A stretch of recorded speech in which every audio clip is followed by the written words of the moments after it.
عورت کو تو اسلام نے ایسے حق دے دیے کہ عورت معذور نہ بھی ہو، بالکل ٹھیک ٹھاک صحت مند، اتنی پاورفل ہے جم جا جا کے کہ 6 بندوں کو گرا سکتی ہے، کما سکتی ہے. پھر بھی اگر وہ نہیں کما رہی ہے تو اس کا خرچہ کس پر ہے؟ والد اور بھائیوں پر. ابے ایسی آزادی کہیں ملے گی بھائی؟ یعنی اگر کسی لڑکی نے ایجوکیشن حاصل کی، اور ایسے لڑکیاں ہیں جو بہت ہائی پروفائل ایجوکیٹڈ ہوتی ہیں، مجھے لوگ بتا رہے ہوتے ہیں ہماری بیٹی نے اتنا پڑھ لیا ہے کہ جیسے ہی ابھی کہیں جاب کرے گی نہ ٹھک سے 4 لاکھ تنخواہ اس کی شروع ہو جائے گی.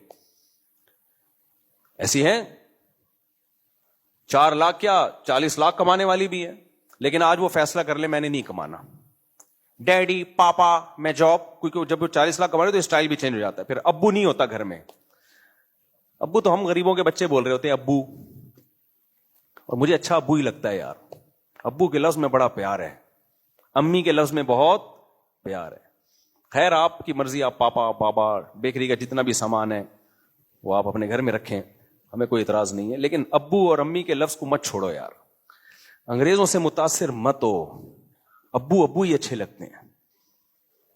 ابو ابو ہی انگریزوں کے یہاں ہوتے نہیں ہیں، اس لیے انہوں نے تھوڑا سا، یعنی اس ٹائپ کے نہیں ہوتے، ویسے تو ان کے یہاں ہوتے بھی ہیں، ایسا نہیں ہے کہ سارے بغیر ابو کے. تو عورت کو تو اللہ نے کتنی آزادیاں دے دی بھائی. یعنی اگر وہ کما سکتی ہے لیکن نہیں کما رہی تو اسی تفصیل کے ساتھ اس کا خرچہ کس پر ہے؟ اس کے بھائیوں پر. سب سے پہلے تو باپ پر ہے، اور کمال ہے باپ پہ تو اتنا بوجھ ڈال دیا کہ جب تک باپ زندہ ہے باپ کے علاوہ کسی اور پہ نان نفقہ ہے ہی نہیں. یہی تو باپ کے باپ ہونے کی اسلام نے پروٹوکول دیا باپ کو. دیکھو اگر معذور بچہ ہے نا، اس کا سارا خرچہ باپ پر ہے. بھائی کروڑ پتی بھی ہو تو بھی اللہ کہتے ہیں کس پر ہے؟ باپ پر. باپ نہ ہو تو پھر بھائیوں پر آئے گا، یا باپ غریب ہے کما نہیں سکتا تو آئے گا. ورنہ اولاد کے نان نفقے میں اللہ نے باپ کے ساتھ کسی کو شریک نہیں کیا. یہ باپ کے پروٹوکول کے خلاف ہے. اللہ نے کہا باپ جب موجود ہے تو اولاد کی رسپانسبلٹی ٹوٹلی کس کے کندھوں پر ہے؟ باپ کے کندھوں پر. حتیٰ کہ بیوی کروڑ پتی بھی ہو، بچے تو بیوی کے بھی ہیں نا، پھر بھی اولاد کا خرچہ اللہ نے کس پہ ڈالا ہے؟ باپ پہ. تو باؤنڈ کر دیا نا، اس کی آزادی چھین لی کہ نہیں چھین لی؟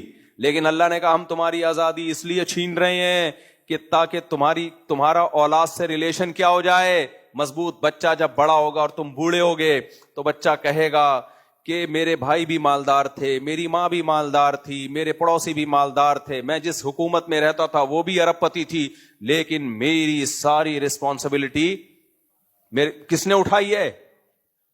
باپ نے. لہذا اس کی ساری رسپانسبلٹی اب کس کے کندھوں پر ہے؟ میرے کندھوں پر ہے. تو آزادی کچھ وقت کے لیے قربان ہو رہی ہے، لیکن اس آزادی سے ریلیشن کیا ہو رہا ہے؟ بولو. مضبوط. اسلام نے کہا ریلیشن پہلے ہے بھائی، اور یہ نیچر کے مطابق بھی ہے. باپ کے لیے اولاد پہ خرچ کرنا بوجھ نہیں ہے. حکومت کو ٹیکس دینا بوجھ ہے. 1 کروڑ تنخواہ میں سے 40 لاکھ جب گورنمنٹ کو دے گا نا، چیخیں نکلیں گی. لیکن وہ 40 لاکھ جب اولاد پہ خرچ کرے گا، چیخیں نہیں نکلیں گی. اولاد سے ایسا ریلیشن ہوتا ہے، کھاتا بچہ ہے، پیٹ کس کا گھر بھرتا ہے؟ باپ کا. دین فطرت ہے نا اسلام.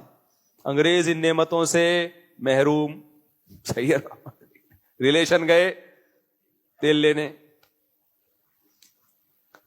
بلکہ جتنا باپ پہ بنتا ہے باپ زیادہ ہی کھلا رہا ہوتا ہے، بلکہ اتنا کر رہا ہوتا ہے کہ میرے مرنے کے بعد بھی ان کے لیے انتظام کر کے جاؤں، مرنے کے بعد بھی انتظام کریں. ریلیشن مضبوط ہوتا ہے.